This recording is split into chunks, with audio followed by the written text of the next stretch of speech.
Bon, du coup, Aymeric, Voilà. est-ce que la température commence à monter? Avec quelle équipe on peut s'attendre samedi? A priori, la même que contre la Pologne.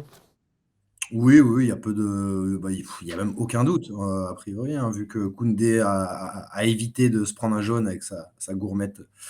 Il sera donc titulaire.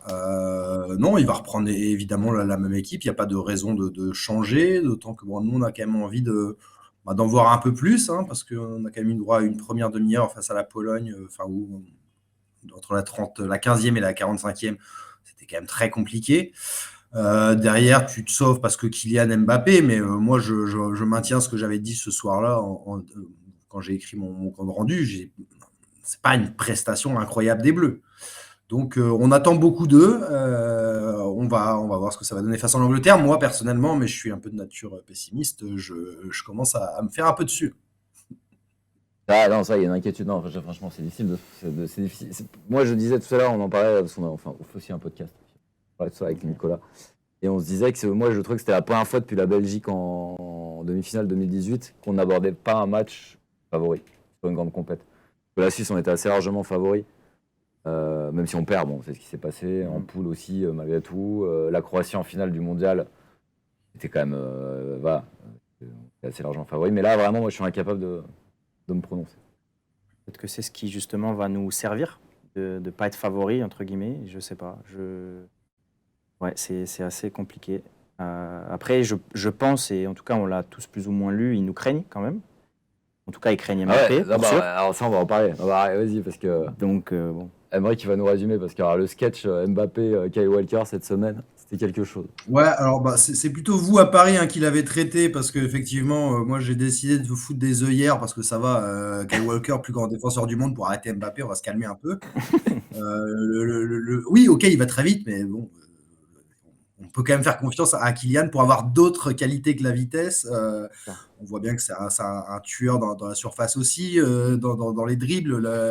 Voilà, donc moi, bon, j'achète pas trop cette théorie, même si tout le monde a l'air d'accord en Angleterre. Hein, il va mettre Mbappé dans sa poche. Et bah, très bien, les gars, on Non. s'en reparle Alors, à minuit à Doha, quoi. non, mais c'est vrai qu'ils l'ont. Alors, du coup, mais les Anglais, comme ils ont poussé le truc au bout, ils l'ont envoyé en conf hier, Kyle Walker. Et il a été quand même relativement digne. Et surtout, il a pas dit un truc qu'il aurait pas dû dire, qui pourrait lui revenir dessus si jamais il se faisait complètement roaster par Kylian. Il a été, franchement, on pourra pas ressortir une quote de Walker disant je Non, vais le c'est mettre dans ma vrai. poche arrière. Il a dit qu'il ne se sous-estimait pas. Donc oui, après il n'allait pas dire que c'était une pipasse et qu'il allait se faire manger. Donc oui, oui, il a fait le job. Après il a précisé, il n'y a pas que Mbappé, même si c'est vrai qu'on ne parle plus que de ça depuis une semaine. Visiblement Southgate, il les a comme ça. Est-ce que ça va jouer à 5 derrière? C'est vraiment la grande question en fait. Est-ce qu'il va nous coller un Trippier, Kyle Walker à droite? C'est à chaque fois que l'Angleterre a joué comme ça, à 5 derrière, et c'est factuel, hein, ils se sont pris des tôles pas Oui, monumentales à parce, chaque fois. Donc, moi, je pense que c'est dommage d'abandonner son style et de jouer avec la peur de Kylian. Je pense qu'ils parce qu'il y a y aussi perdront. un autre discours qui est de dire que les Anglais, bon, d'accord, il y a Kylian Mbappé, mais qu'ils ont aussi effectivement une équipe, un style, des individualités, un parcours en Coupe du Monde qui fait qu'ils peuvent aborder ce match en se disant qu'ils peuvent le gagner assez facilement. Enfin, ils n'ont pas à avoir peur de nous plus que l'inverse. Voilà, il y a aussi Non, non, ce clairement discours-là. pas. Et en plus, bah voilà, ça déséquilibrerait totalement une équipe qui marche plutôt bien au milieu de terrain, en attaque, avec Foden, avec Rice, avec Bellingham. Donc voilà, moi je suis très très curieux de voir ce que va nous sortir Gareth, mais voilà, on ne saurait que lui conseiller de jouer en attaque, et puis bah nous, ça nous ferait plaisir aussi derrière, parce qu'il y aura, il y aura des boulevards avec Ousmane et Kylian, quoi. Et dans le chat d'ailleurs, Nicolas nous dit ça fait peur en défense sur les côtés. On a parlé de Koundé, mais aussi de l'autre côté pour Théo Hernandez. Il y aura un sacré client en face de lui, ce sera Saka. Ouais. Et Hernandez, on sait qu'offensivement il apporte beaucoup, mais défensivement il y a un peu moins de garantie. Et Foden, quand même, Foden, Koundé, on n'a pas tous envie de voir ça. Hein. Ouais. C'est un peu la même chose pour nous que pour eux. Enfin, Foden, c'est quand même un super joueur et nous, c'est notre point faible. Pour le coup, notre Kyle Walker à nous, là. C'est pas Non, dingue, mais c'est c'est le pire que 4e ça, poste. parce que le pauvre joueur a un poste qui est absolument pas le sien. On voit bien qu'il n'a pas les qualités pour. Il n'a pas la confiance. L'autre jour, contre la Pologne, c'était effarant. Son premier quart d'heure, il n'arrive plus à faire une passe, le gamin. Après, il y a l'histoire de la chaîne. Enfin, il est pas dedans. Il est clairement pas dedans. Moi, de ce côté-là, je suis les Anglais, j'ai appuyé à fond là-dessus. Après, Théo, bon, il passe un petit peu à côté, mais parce qu'aussi Kylian prend la lumière. Donc, il rate un peu son match, le dernier contre la Pologne. Mais jusque-là, c'est quand même 9 matchs en bleu, 7 passes décisives, 6 Ouais. passes décisives. Donc voilà, c'est quand même une arme qui compte. Donc non, je me fais moins de soucis pour le côté gauche que pour le côté droit, même si effectivement défensivement, c'est pas son frangin. Mais il n'est On jamais trop attend, tard pour apprendre avec Deschamps. on attendra beaucoup du coup des milieux de terrain pour venir filer un coup de main quand même sur les côtés. Rabiot, il a l'habitude, puisqu'il a un registre qu'il connaît bien, il sera là pour épauler Théo. Et à droite, ce sera notamment à Griezmann de filer un coup de main à Jules Koundé. Ouais, bah, hier, il était en conf, Rabiot, un Rabiot voilà, magnifique, renaissant, qu'on est en train de regarder avec des yeux de l'amour. De redécouvrir, hein, il faut le dire. Ouais, même lui, hein, il y a eu un petit échange sympa avec sur la question de la presse. Il a dit ouais, c'est vrai que nos relations commencent à devenir assez sympathiques. Voilà, il se lâche, il dit des choses intéressantes. Il n'est pas langue de bois. Sur Deschamps, il a dit des trucs. Sur son rôle, il a dit des trucs. Sur peut-être son manque de maturité à une époque où il parlait trop de son positionnement. On se souvient au PSG, on se souvient peut-être en équipe de France aussi. Et il dit depuis que j'ai mis ça de côté, depuis que j'ai un peu parlé avec les différents coachs, eh ben, je me libère. Et ouais, c'est un Rabiot patron qu'on voit sur le terrain. Alors moi, en tant que sympathisant parisien, j'en viendrais presque à dire qu'il serait pas mal ce petit Rabiot à Paris. Ah, bah, il ferait pas de mal à ton milieu de terrain, effectivement. Clairement. Et Rabiot a dit quelque chose d'intéressant aussi hier.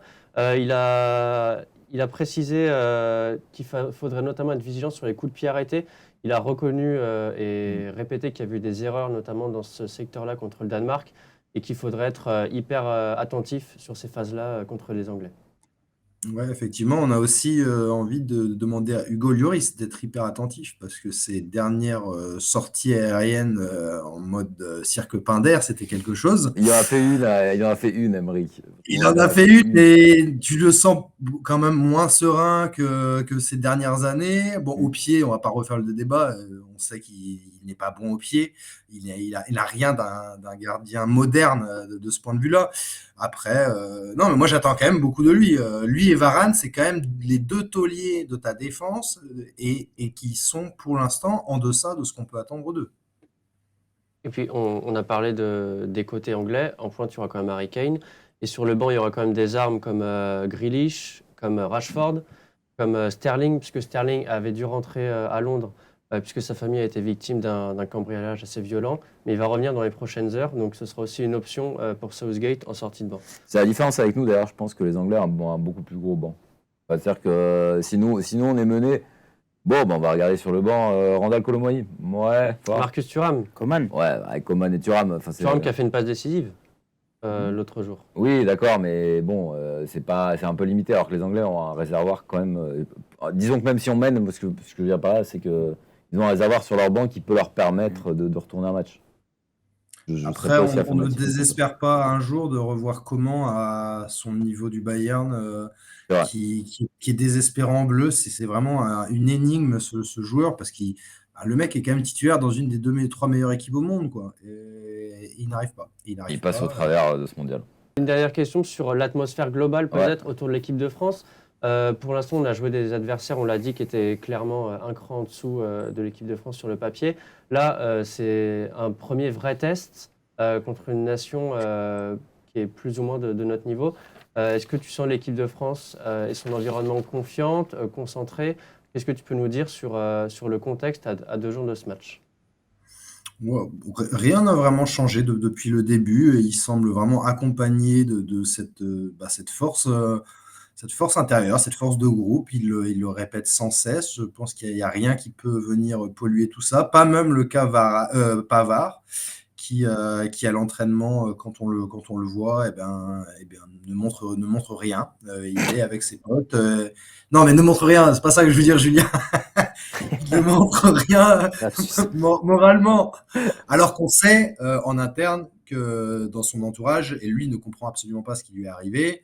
Du côté de Deschamps, il y a plusieurs théories, hein. Il y a l'idée que lui n'aurait peut-être pas tout dit sur son état de forme avant le mondial, ou bon, je ne me pencherai pas sur d'autres trucs parce que ce ne sont pas mes informations et qu'on s'en sortira Oui, plus ouais, tard. ouais, Mais oui. bah non, non, non. Vous voyez ça, les gars. Bref. Donc, non, le groupe est prêt pour ce rendez-vous. On a vraiment envie de voir effectivement ce que ça va donner, mais les gars sont confiants.